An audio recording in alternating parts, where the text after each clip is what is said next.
Hey everyone, Ryan Argenta here. Welcome back to the Engage podcast. I'm here with the MEC chairman, Eric Criswell, for a holiday message and a chairman's update. It's been a busy few months for the MEC. Eric, welcome back. Thanks for being here. Hey, Ryan, how are you? Doing great over here. I know it's been a busy few months for you. You've been going back and forth, coast to coast, 2 special meetings, a regular MEC meeting back in November. What is on your plate? What's keeping you up at night at this point? Give me, the top 3 items that you want pilots to know. Well, we're in this preparation for Section 6 phase. If you can believe it, we're approaching our next Section 6 contract opener. So that's been kind of front of mind for the MEC. The last several meetings, there's been quite a bit of discussion about that. We, of course, passed that MOU 2505, dealing with some trip coverage issues and the sick well notification in the micro app. The MEC is very focused and interested right now in the deal-making aspect of the trip coverage process, and passed a resolution at their last meeting to determine a process to work through cases where some pilots take some liberties with our contract. Okay, yeah, a wide variety, a lot going on, and like you said, yeah, I can't believe we're fast approaching Section 6 again. Yeah, it's been a busy few months here. We've had, like you said, several special meetings.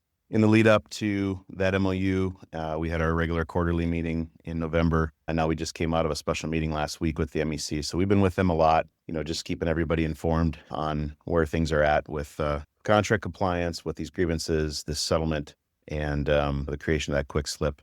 Obviously that MOU is in place. That's moving forward. The company is doing the programming on that. We have some cautious optimism on the timeline on that. Of course, obviously it's not fun for them to have sick verification turned off. They look at that as a contractual tool that they use to manage their sick leave program. So that's turned off right now, which is something they don't like. And that turns back on when they get programming, not just for the quick slip, but if you recall, there's that also the sick well notification via the MyCrew app. That's also programmed, and that has to be completed to our satisfaction before that sick leave verification turns back on. So both of those are high priorities for us to get that app fixed and also get this quick slip in place. And, that our priorities are aligned. I've been asked why there wasn't a compliance deadline for that MOU.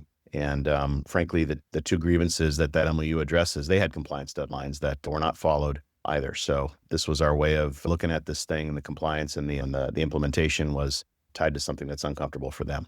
So far, it seems like that's been a good approach, because the updates that we've received have been encouraging. I think we will see that quick slip introduced potentially next year in the first quarter, at the very latest, the beginning of the second quarter. But again, I've been encouraged by the progress I've heard. Just zooming out for a second for our listeners, I do want to point to an Engage alert, which talks really in detail about MOU 2505. And so I encourage you to pause here, go back and listen to the alert that came out on November 4th. And we talked to contract administration and to the scheduling committee on the MOU and the specifics there. So if you're scratching your head wondering what Eric is talking about, highly encourage you to go and listen to that. And it is good to know that it's effective, because really, I think feedback has been this MOU has been a win for the pilot group, so long as the company is in compliance. And it sounds like this is actually holding their feet to the fire, and they are coming around. I mean, that's the theory. And again, it'll play out, and hindsight's always 20/20. But from where I sit today, I'm cautiously optimistic that this is in place early next year. And again, this doesn't fix our troubles. I know we have a very talented and experienced team of ALPA volunteers right now that are in our scheduling, contract admin, and in my admin. We're surrounded with really good people, and they've got their eyes on all this and are very familiar and understand, the issues that are happening. And I know it seems like if you're out there and seeing this trip coverage chaos happening every day, it feels like nothing's happening. But believe me, we are 100% engaged on this. And again, we'll get into that later in the podcast. As far as the meetings that we've been into, of course, we're coming into Section 6 here again, if you can believe it. It feels like we just finished the last one, but it's been a couple of years. And this contract that we're in right now is amendable at the end of next year. So our contract has a provision that requires the company to receive our openers is in the first week of April. So we will be passing contract openers first week of April 2026. So we've spent the entire week last week, as well as a good portion of our regular meeting in November, getting ready for that. Our survey data came back. Our MEC has been fully briefed on the survey. We had some unbelievable participation, really unprecedented. I want to give kudos to Bill Finley and the rest of his team on the negotiating committee. They put that survey together, obviously working with other committees, but they really knocked it out of the park. It was a well-done survey, and the feedback that I've gotten has been extremely positive about that survey and how it played out. So we're really happy with the results there. The MEC has a good idea where the pilot group is at.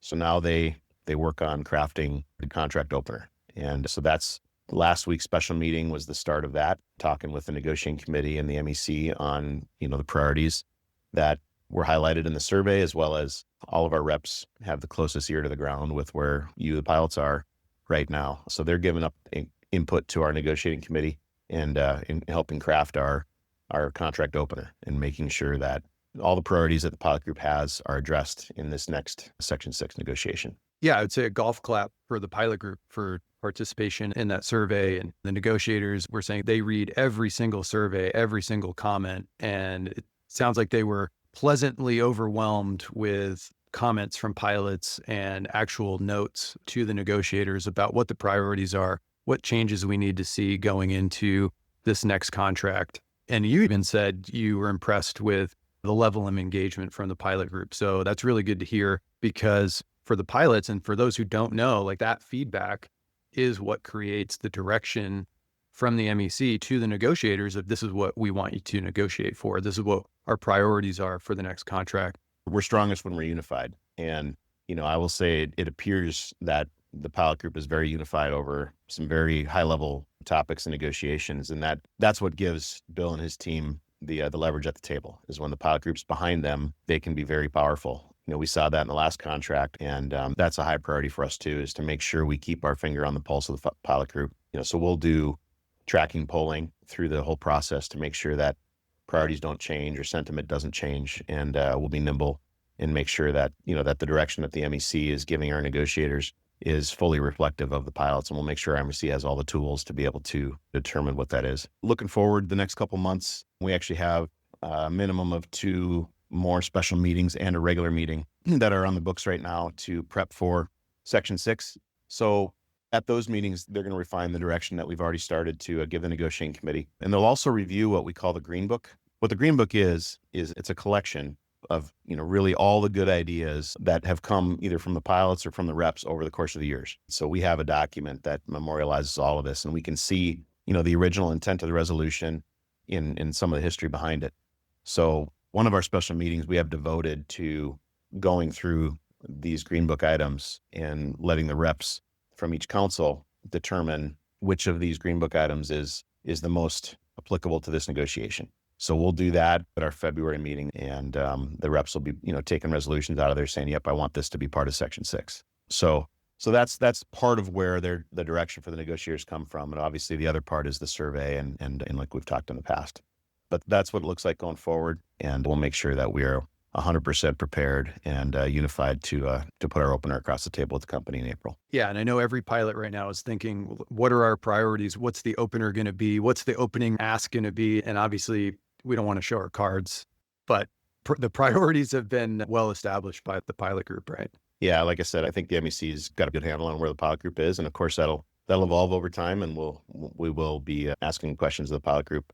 I think we'll switch to monthly polling after we open, and the pilots will get to weigh in the polling as we move forward, make sure that we're all on the same page. But yeah, the participation up to this point has been really excellent. So I'm extremely encouraged by that. I think that's a testament to a really good set of reps on the MEC right now. I think we have a lot of pilot advocates that, that our pilots trust. I've said it before and I'll keep saying it, but I'm so impressed by the volunteers we have in our various committees. I think we're doing a lot of really good work on behalf of the pilots right now, and I'm hopeful that the pilots are seeing that, and that's driving the engagement. Yeah, and that's great to know. So thanks for putting that out there, and absolutely stay engaged. We'll be coming out with podcasts and updates and alerts as we go forward and as we get into the proper Section 6 openers and negotiations. So stay tuned for that. I want to zoom out again. Tell me about the MOU and deal making. And it sounds like this regular meeting back in November, there was a resolution passed by the MEC. Tell me about that.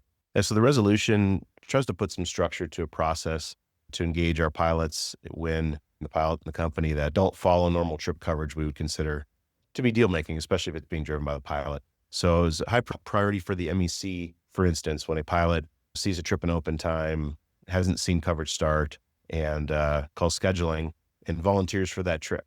The trip coverage process right now, as everyone knows, is chaos. A lot of things I think are contributing to that. But when 23M7 is utilized to skip to inverse assignment, it's ripe for these sorts of exchanges to happen with our pilots. And that is the way that it's designed is that all pilots are supposed to be notified and have an opportunity to show their interest to the company in performing flying under the contract. And if somebody kind of jumps in line and raises their hand and that rotation is given to that pilot, before those normal notifications happen, that would be considered a deal making. We've seen other examples where pilots are talking to crew scheduling or crew tracking to try to put themselves in line for reroutes. We would consider to be deal making. So it's a high priority for the MEC to, figure out what is our process to work with these pilots. I mean, some of them, frankly, are just unaware that what they're doing is outside the contract, and that's completely fair. We have a very complicated contract. It's very difficult for everyone to know all the nuance of it. So most of these cases, I give the benefit of the doubt to the pilot. And this resolution sets up a process that's standardized, that utilizes our pro standards volunteers as well as our local council reps, and kind of as a progressive plan of attack for when these situations are highlighted. And so that resolution actually didn't just come out of the November meeting. It was passed at the November meeting, but it's been the subject of debate and discussion really over the course of several meetings. There's actually been some resolutions that have come through local councils put forward by pilots to deal with this as well. So it's something that I think is universally, there's anticipation for ALPA to do something about this. And the resolution just sets up a process so that there's a consistent response. Okay, and help me make a distinction here. The deal making part, as you said, these are pilots who are calling in to scheduling or crew tracking and saying, hey, my bags are packed and I'm at the airport, I'm ready to go. Or I'm at the end of a rotation, I'm available for reroute or follow-on flying. These are people who are circumventing both seniority and the coverage ladder, whether intentionally or inadvertently. But to be clear, you're not talking about people who have in out-of-base white slips, or even, you get that short notice green slip and you call crew scheduling and say, hey, can I get short-term parking? We're not talking about that. These are very specific cases of pilots calling in. Is that right? Yeah, that's exactly right, Ryan. There's a lot of examples of things that get forwarded to ALPA saying, hey, do something about this. And we look into it, it's actually totally contractual. It's contractual to, have a white slip in. It's contractual to have an auto-based white slip in. The auto accept and auto acknowledge features have been in DBMS and ARCOS for, I think, going on 5 years. All those things are contractual options available to our pilots. So that's not what we're talking about. And I think you bring up a good point too, the short-term parking. If you are the pilot who is by seniority or by right entitled to that rotation, company's going to spring for your parking. But yeah, what we're talking about here is, pilots that put themselves in line for flying that they otherwise would not have received if the company and the pilots had followed the mechanisms outlaid in the contract. Gotcha. And so this resolution, as you said, just really puts in a process, a step-by-step process to reach out to those pilots through pro standards and say, hey, you're kind of outside the contract here. And sounds like the majority of the pilots say, oh, I didn't know, or, oh, I did know, but yeah, I'll stop that. You're right. And then there's some steps that the MEC, that the local reps will take. Yeah, right. It's a progressive, list of actions that'll be taken. So, the first call you might get is from a local pro stands volunteer. And that's where I think 95 or more % of these cases will end. Just have a nice conversation. If you do get one of those calls, I recommend you just listen for a second, hear what the volunteers, highlighted, and you might have an explanation that's totally reasonable too. And again, that's why I think that first step is really as far as most of these are going to go. But we do have some people that, have for whatever reason decided that they don't really care what the contract says and who should get the flying. If they're, it's kind of a can't beat them, join them mentality by some of our pilots. And that really just makes us all weaker. And it reinforces this behavior that the company has displayed lately with trip coverage. If you're giving them that pressure relief valve constantly to, hey, they've got you on speed dial. They know that you're right there ready to go. And they can just quick throw a rotation on your schedule without having to go through the contractual steps. That's just reinforcing bad behavior on their side too. So there's a lot of reasons. Obviously can't go through all of them here, but just suffice to say, it's got the MEC's attention. So I give a lot of benefit of the doubt. And I think, like I said, 95% of these are going to be handled with that very first phone call. Eric, there seems to be a lot of frustration within the pilot group who has given feedback to the MEC about punishing or really taking care of these deal makers. Is there any recourse from the union on that? Yeah, so there's some opportunities in that resolution as a progressive. If a pilot is not responsive to the course correction, there's options that are given to ALPA, including expulsion from the union. If you're not going to play in the boundaries, then you're kind of on your own. That's the most extreme action that the union can ever take is an Article 8 charge. That's an extreme measure. Hopefully we don't have to, go there with anybody. But like I said, I give the benefit of the doubt. I want our pilots to know what the right thing is and do the right thing. And sometimes that takes a conversation. The other thing I'd like to reemphasize is we really shouldn't be pointing the fingers at each other. We've talked about it in this podcast. Unity is our greatest strength. When we're tearing each other apart, there's no bigger benefactor than the company. And the contract hasn't changed. In large part, the chaos that we are seeing is being driven by a change in practice by crew scheduling, tracking, training, whatever you name it. All this, there's different practices happening in trip coverage right now by the company, driven by numerous factors, including lack of resources, lack of staffing, lack of training for their people. And, that's what's driving a lot of this dysfunction right now. I think we need to keep our sights on that, let us, as your collective bargaining agent, approach the company at the table. And we have, a perfect opportunity to do that as we approach Section 6 to come out of there with something that works better, that's not so ripe for this chaos. The quick slip is a stopgap, but, the real fix is going to have to take some real smart heads to knock together at the table and come up with a better way to do business that's better for us, that's not subject to all this gray area that we seem to be living under right now. Got it. Yeah, thanks for answering that. The focus really just needs to be on the company, not on each other. We are all professional aviators. We work under the same contract.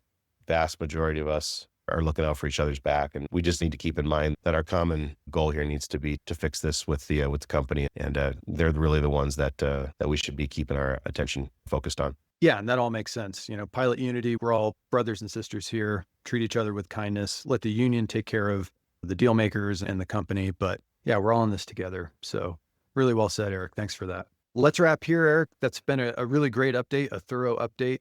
We're about to go into the holiday season and a new year. So let's leave it here. Thanks again for being here. Thanks for the update. Anything else you want to pass on to the pilots? I would just say, you're under the pressure of the way that the operation is running right now. Just make sure that you are always rested. Make sure that you're not flying sick. You're not flying tired. You're not flying hungry. Make sure that you understand and you follow your contract and give your feedback and your critiques, your criticisms, and frankly, if you have compliments too, your reps love to hear that. They're there for you. We have a great set of pilot advocates that are anxious to make things better for our pilots, and give them the opportunity to do it. Be engaged and support your negotiating committee, all the above. We'll talk more before Section 6 happens, but enjoy time with your families. And I just want to wish everybody happy holiday and happy new year. And I look forward to doing this again, Ryan. Thanks for all the work and the hard work, especially with all these special meetings and running back and forth across the country like I know you do. We really appreciate it. And from our family at the Engage podcast and our team, we wish everyone very happy and safe, warm holiday season. And we look forward to talking to you in the new year. Thanks, Ryan. It's really an honor to be doing this job. And again, appreciate the opportunity to be with you today, Ryan. You bet. Happy holidays to you and to your family.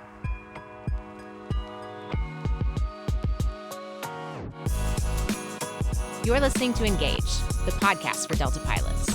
Follow us on Spotify, Apple Podcast, or your favorite podcast platform, and receive notifications when a new episode is available.